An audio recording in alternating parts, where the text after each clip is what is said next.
راديو عيش حياتك. ابعتوا رسائلكم عن طريق لينك الراديو من أي موبايل ومن أي مكان. للتواصل في برامجنا اتصلوا بينا على 2401 75 70. 3 2 1 On air. تخيل واسرح بخيالك، جدد أفكارك، بص لحياتك بشكل تاني مختلف. تخيل إنك الشخص اللي كل الناس بتستمد منه الأمل، الخير، المحبة، وكمان الإبداع. برنامج تخيل من تقديم بري كل يوم 2 6 مساء على راديو عيش حياتك. عيش حياتك، تخيل، إبداع.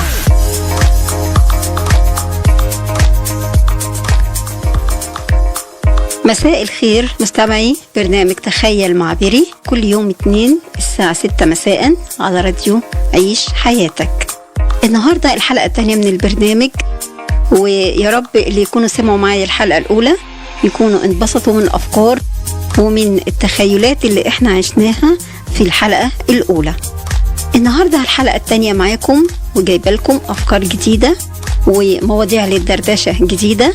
يا رب نقضي مع بعض أحلى وقت ونعيش مع بعض أفكار بتسعدنا وبتخلينا نقضي وقت جميل وسعيد مع بعض. اللي معرفش فقرات برنامجنا، فقرات البرنامج بتبتدي بأول فقرة وهي فقرة الدردشة. فقرة الدردشة بنتكلم فيها عن موقف احنا بنفترض انه هو ممكن يحصل لنا، او بيكون الموقف ده حصل لحد فعلا وبيعبر لنا ازاي عدى الموقف عليه وازاي يتصرف معاه.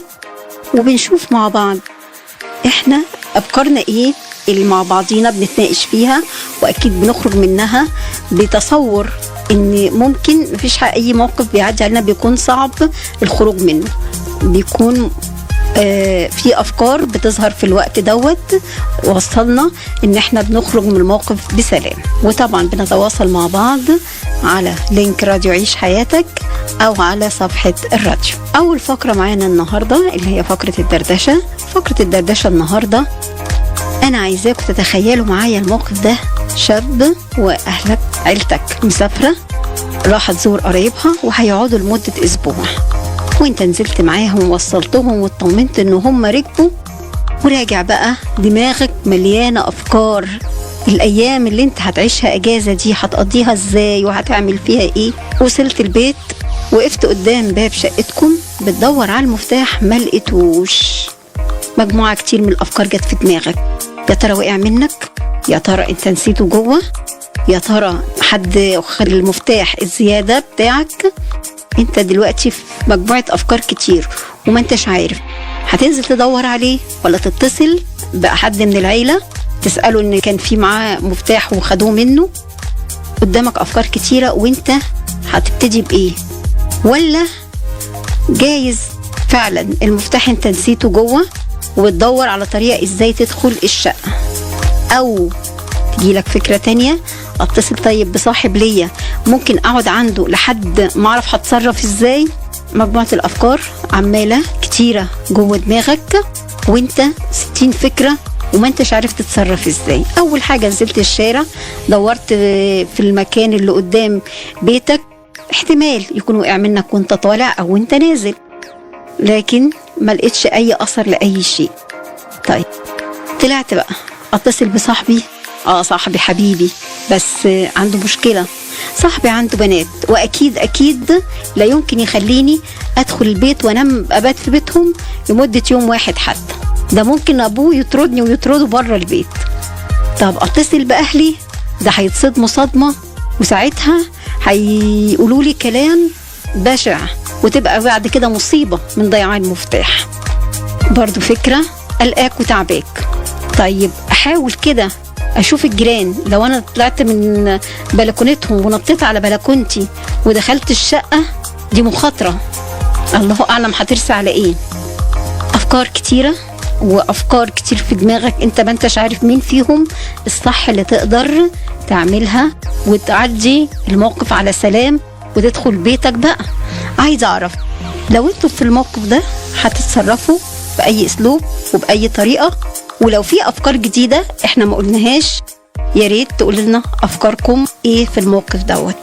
نتواصل مع بعض عن طريق لينك الراديو أو على صفحة الراديو. فاصل ونرجع نكمل دردشتنا.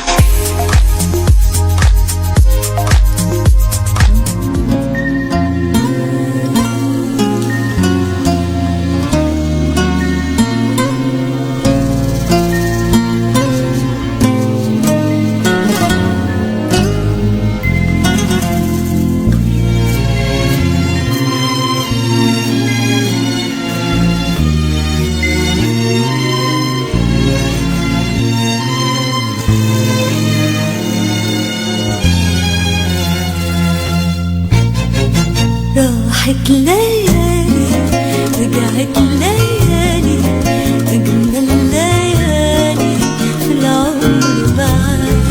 راحت ليالي رجعت ليالي أجمل ليالي في العمر معاك. أنا إيه يا عمري يا ضيع عمري من غير هواك. أنا إيه يا عمري يا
www.عيشحياتك.com راديو للإنترنت جديد للمغني المصري هيثم مازن.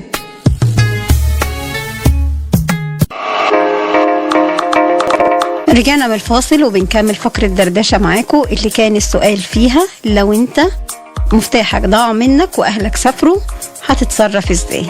السؤال احنا نزلناه بوست وجات لنا عليه ردود، واول رد جالنا هبة بتقول دي هتبقى صدمة عمري لو حصل كده.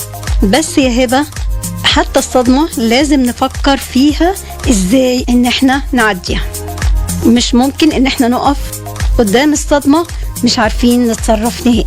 منار بتقول انا لو عرفت ان اخويا حصل معاه كده هفرح فيه قوي، ده كفاية اللي بيعمله معايا في البيت. منار بلاش نفرح في بلاوي الناس ونخلينا كده قلبنا حنين كده، يعني حرام الراجل كده قاعد في الشارع، اخوك قاعد في الشارع، لازم يكون يعني في حنية شوية، بلاش القسوة الجامدة دي. اما احمد بيقول انا فورا بدون تفكير هكسر باب الشقة وهعمل كالون جديد وخلاص ومحدش هيحس بحاجة، وهقول لهم اي سبب المفتاح اتكسر في الباب، اي تفسير، واطلع من المشكلة دي وادخل شقتي وانام في مكاني واريح نفسي من السؤال لأي حد. فكرة يا احمد وفكرة عملية وحقيقي اكيد ناس كتيرة بتفكر ان هو ده الحل اللي ممكن ينهي المشكلة كلها. اما عبد الرحمن قال ايه؟ انا ممكن اقعد اعيط من الغيظ بس هتصل بصاحبي واقعد عنده او اركب واروح لاهلي. عبد الرحمن طبعا الاحتمالات حلوة قوي ان احنا نفكر فيها، لان في احتمال ممكن ينفع واحتمال ممكن ما ينفعش، فاحنا بنجرب الاحتمالات اللي قدامنا وعلى اساسها بنحل المشكلة.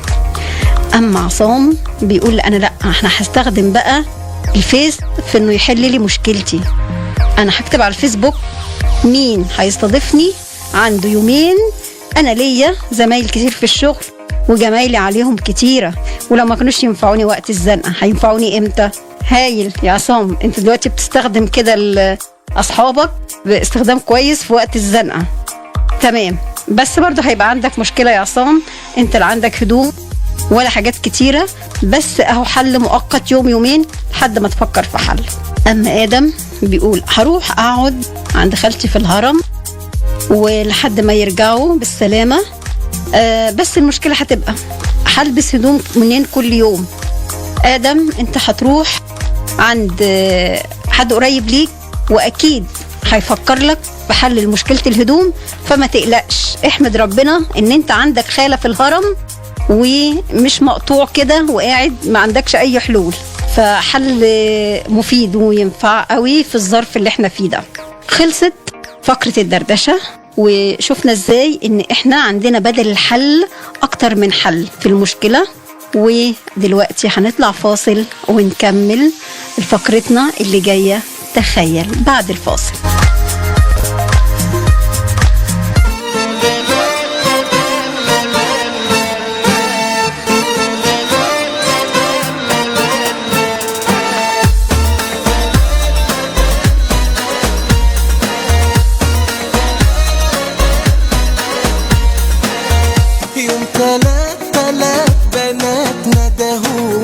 عالبساط بساط يا ناس عجبون، عدا وانبساط غدا وعزموني، فتفتوا الفتافيت وفتنوني. يوم تلات بنات ندهون، عالبساط بساط يا ناس عجبوني، عدا وانبساط غدا وعزموني، فتفتوا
www.عيشحياتك.com راديو للإنترنت جديد للمغني المصري هيثم مازن.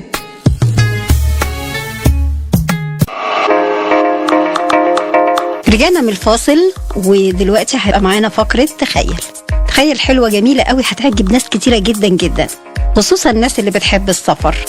وعلى فكرة أنا عايزة أقول لكم السفر مش لازم قوي يكون بتكاليف عالية. في شباب كتير قوي بيشتغل فترة الصيف أو فترة أجازة أو فترة اللي بتسمح له إنه يشتغل وبيحوش فلوس، وعندهم أفكار إن في حاجة اسمها أفكار استضافة.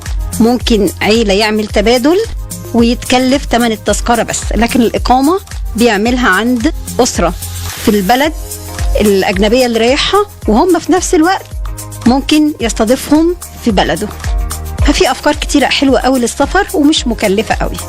ومن هنا جت فقرة تخيل النهاردة بتقول حصل اتفاق غير عادي، الدول كلها اتفقت على انها تفتح حدودها بين كل البلاد، وممكن تسافر اي بلد لو معاك حاجتين 2 بس: بطاقة بتاعتك الشخصية وورقة بتقول انت مش مطلوب في اي جريمة وانك انسان تمام، مفيش اي مطالبات عليك. هايل، حلوة قوي، بقت سهلة جدا وبقت بسيطة جدا، وبسيطة فوق ما تتخيل، لانها كمان هتكون بالوسيلة اللي انت تحب تعمل بيها المغامرة دي.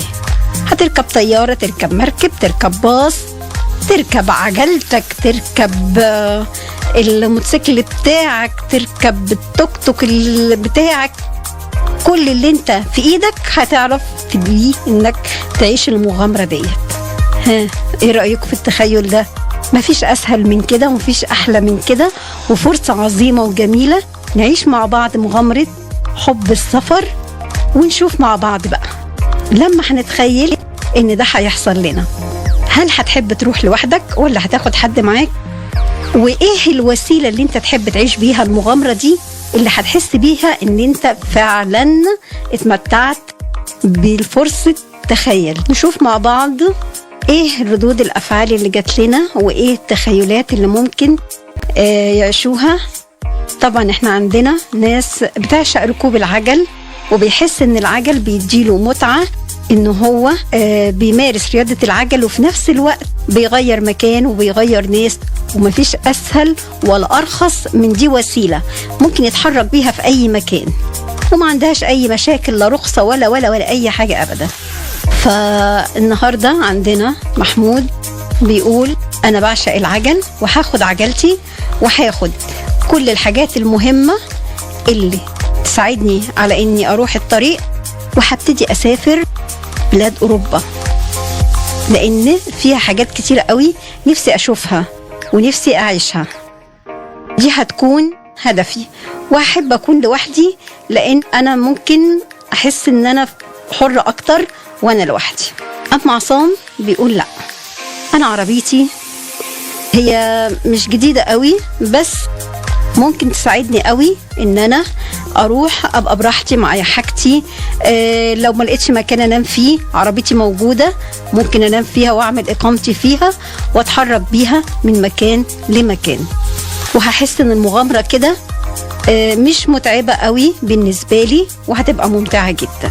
نسرين بتقول انا جات لي فرصة عمري، انا فعلا عاشقة ان انا اسافر بلاد كتيرة واتنقل بلاد كتيرة واشوف بلاد كتيرة، بس انا في الحالة دي بحب قوي اقعد في الباص كده وابص في الشباك واعيش وقت السفر ده بمتعة. فانا بفضل ان يكون الباص بتاع بري واسافر بيه واتفرج على البلاد دي واتفرج على الصحراء بين البلاد، وهتكون بالنسبة لي فرصة سفر ممتعة جدا وحلم حياتي هيتحقق. اما سهى فبتقول لا، انا مش بحب ان اخد في السفر وقت طويل لانه بيضيع وقت كتير جدا في السفر. يا سهى انت شكلك كده بتفكري في الطيران.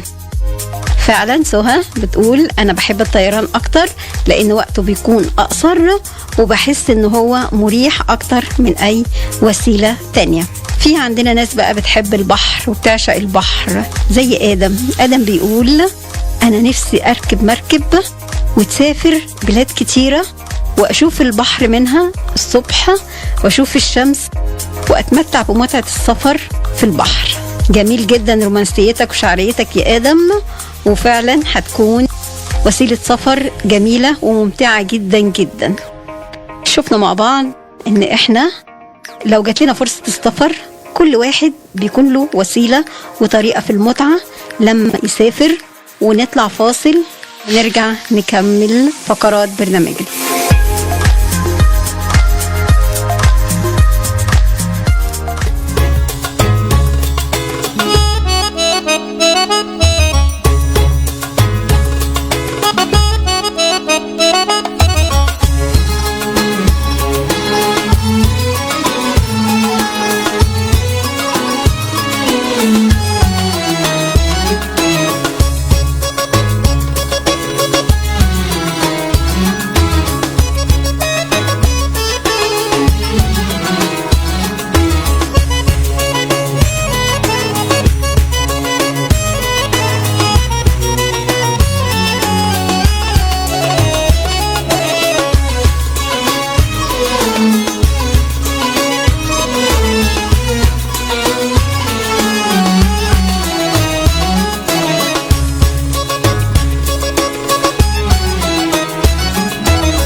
بالي كده من كام يوم، قلت اما اسأل فينك، وكلام بيني وبينك ما اقدرش انسى ايامي معاك، وتوحشني عليك.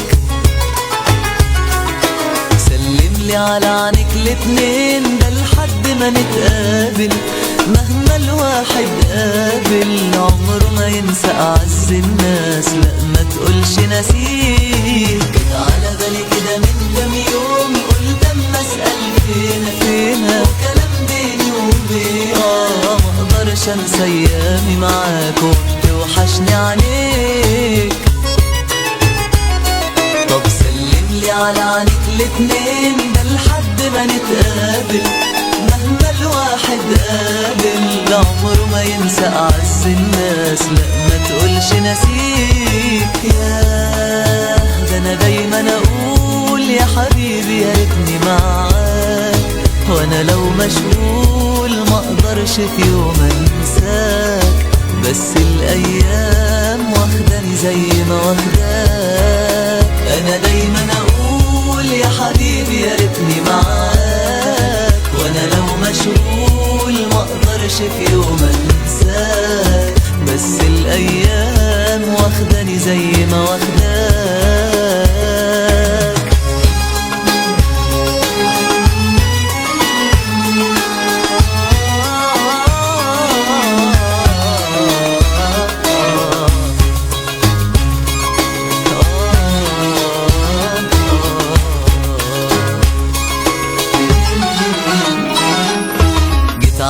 يا حبيبي كتير مش مرة ولا التانية، لو غمضت عينيا بلاقيني برجع بالأيام والحكاياتنا زمان. قلت الله يمسك بالخير أيامك وحشاني، لو ترجع تاني، ده أنا دلوقتي بقول يا سلام لو يجمعنا مكان. على بالي يا حبيبي كتير مش مرة ولا الثانية، لو غمضت عينيا بلاقيني برجع بالأيام والحكاياتنا زمان. قلت الله يمسك بالخير أيامك وحشاني، لو ترجع تاني، ده أنا دلوقتي بقول يا سلام لو يجمعنا مكان.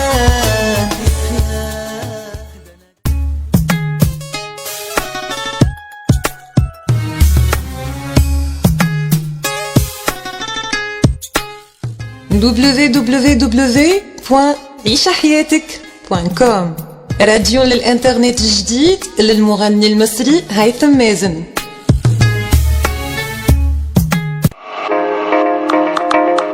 رجعنا بعد الفاصل ونشوف الكومنتات. عندنا ريم بتقول فرصة وجاتلي، هاخد صحباتي واروح جزيرة نقعد سنة هناك، نقضيها بقى ونرجع تاني.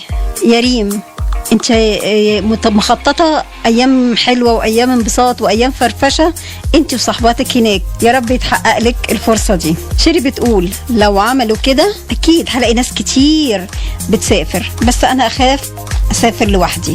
طب يا شيري انت شايفه ان في ناس كتير هتسافر، يعني انت مالك خايفه من ايه؟ قضيها مغامره انت كمان وشوف الدنيا هتبقى حلوه معاكي ولا ايه. المغامره على فكره بتبقى حلوه جدا لو احنا ما فكرناش فيها. شيماء بتقول الحقيقه نفسي اسافر فعلا واشوف بلاد تانية واعرف ثقافات جديده، بس ما عنديش فلوس اسافر بيها. يا شيماء احنا قلنا بدل الوسيله في اكتر من وسيله ممكن تكون رخيصه وتكون في مقدورك. انت بس فكري كويس، ده خيال يا شيماء، عيش الخيال باي طريقه وحط نفسك انك قادره انك تعملي اي حاجه فيه وما تخافيش. اما صمت الحياه بتقول انا هاخد عربيتي ابيعها واحجز تذكره طيران واروح انجلترا احضر ماتش محمد صلاح، ولو الدنيا تمام هشوف شغلانه هناك. ده الكلام الصح، ده الكلام التمام، دي فرصه وهتيجي في العمر مره، لازم ننتهزها كويس قوي. صمت الحياه عنده افكار بعيده وخطط بعيده وافكار هايله انه يعمل حياه تانية مختلفه. هايل يا صمت الحياه، ويكفي ان انت هتحضر ماتش محمد صلاح، دي لوحدها متعه كبيره قوي قوي قوي، ناس كتير هتحسدك عليها وهتحسدك على الفكره دي كمان. خلصت فقرتنا تخيل، هنطلع فاصل ونكمل فقرات برنامجنا. ما تنسوش هنتواصل على لينك راديو عيش حياتك او على صفحه الراديو.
www.عيشحياتك.com. راديو للإنترنت جديد للمغني المصري هيثم مازن.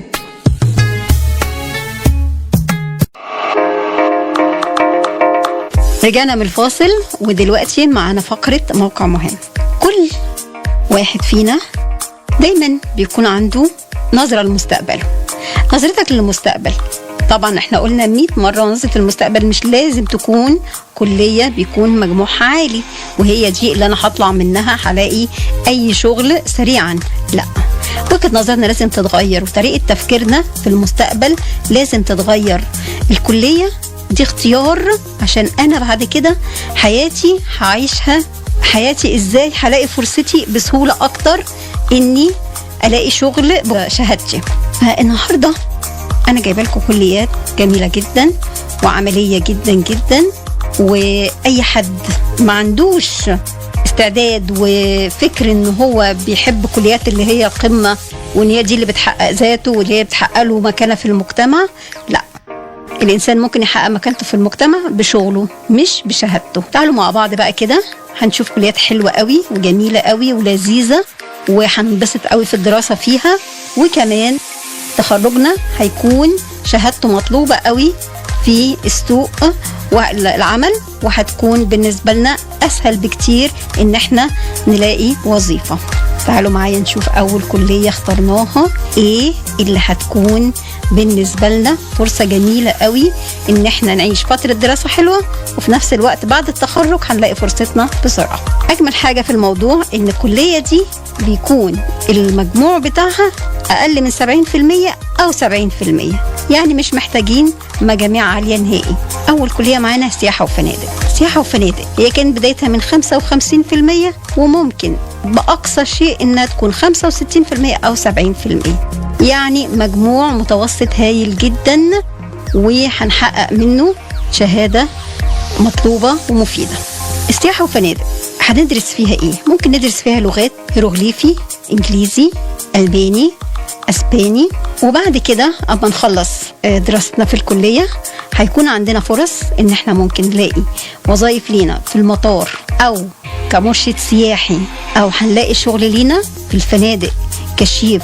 طبعا الوظائف دي عايزة أقول لكم خصوصا في مصر كبلد سياحي مطلوبة جدا جدا جدا جدا، والفرص بتاعتها كتيرة جدا جدا. احنا عندنا بلد سياحي في مناطق كتيرة جدا، عندنا ساحل شمالي، عندنا شرم الشيخ، عندنا دهب، مناطق كتيرة جدا محتاجة خريجين السياحة والفنادق. فما تستقلش بان مجموعها قليل فتقول انها كلية اي كلام، لا، الكلية دي جميلة جدا ومفيدة جدا ودراستها هتفيدك، وكمان مش هتقعد تنتظر فترة طويلة لأن فرصتك في العمل بتكون مستنياك. فياريت نركز احنا عايزين ايه وايه دراستنا عايزة بعد كده هتودينا فين. دي اهم من ان انا ادخل كلية او ادخل حاجة خاصة بمصاريف عالية جدا جدا وفي الاخر مش بلاقي شغل. لا، انا عايزة ادرس دراسة مفيدة، والدراسة ديت بعد ما ادرس وخلصها الاقيهم هم اللي طالبيني، مش انا اللي بقعد ادور وانتظر كتير الى ان الاقي وظيفة. فكلية سياحة وفنادق من الكليات اللي مطلوبة جدا جدا جدا، وخاصة في مصر كبلد سياحي. ففكر كويس قوي قبل ما تكتب رغباتك او تحدد اهدافك، انت عايز تكون ايه بعد ما تخلص دراستك. في عندي كمان كلية تانية حلوة جدا وهايلة جدا، والشباب هيلاقي فرصة انه هو يكون عنده فتنس عالية وفي نفس الوقت عنده وظيفة جميلة ممتعة للناس اللي بتحب يكون رياضيين وبيحبوا يمارسوا الرياضة. كلية تربية رياضية. كلية تربية رياضية عايزة اقول لكم ان مجموعة اللي تقبلها تكون مجاميع مش عالية نهائي، لانها بتبدأ من 55% باقصى شيء 65% او 70%. الكلية دي بالنسبة للشباب رائعة هايلة، مناسبة للشباب اللي بيحبوا الحياة من غير ما يقعدوا على مكاتب طول اليوم. لا، هي عبارة عن ان انا بعشق الرياضة فبمارسها في دراستي وبمارسها في حياتي بعد كده. الكلية التربية الرياضية ممكن تتخرج منها تشتغل ايه؟ ممكن تبقى مدرب سباحة، ممكن تبقى منقذ. والمنقذ على فكرة في اي مكان سياحي وفي اي مكان على شواطئ بيبقى مرتبها ممكن يبدأ من 5000 جنيه وانت لسه خريج جديد. فانت بالنسبة لك وظيفة حلوة قوي وهايلة قوي، ومجرد ما بتتخرج بتبقى مطلوب جدا جدا جدا، لان انتوا عارفين ان احنا عندنا اماكن كتيرة فيها شواطئ ومحتاجين الوظيفة دي قوي. فخليك كده عملي وفكر في كل حاجة بعملية، مش بان يكون معايا شهادة وبس. كمان من الوظائف الجميلة جدا لكلية التربية الرياضية، انت ممكن تكون مدرب لرياضة زي التنس او الباسكت او الطايرة. طبعا دي رياضات عايزة اقول لك ان احنا ما فيش عندنا دلوقتي نادي غير ومحتاج مدرب في اي رياضة من الرياضة دي. يعني انت بالنسبة لك ما فيش اي مشكلة انك تقعد تنتظر اي وظيفة. طب هل الكلية دي لها شروط؟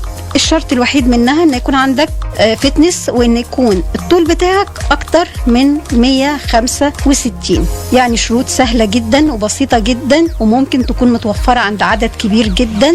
وفي نفس الوقت اكيد الدراسة فيها ممتعة وجميلة، ومفيش قعدة المكتب والملل والحاجات الرخمة دي اللي ما بنحبهاش.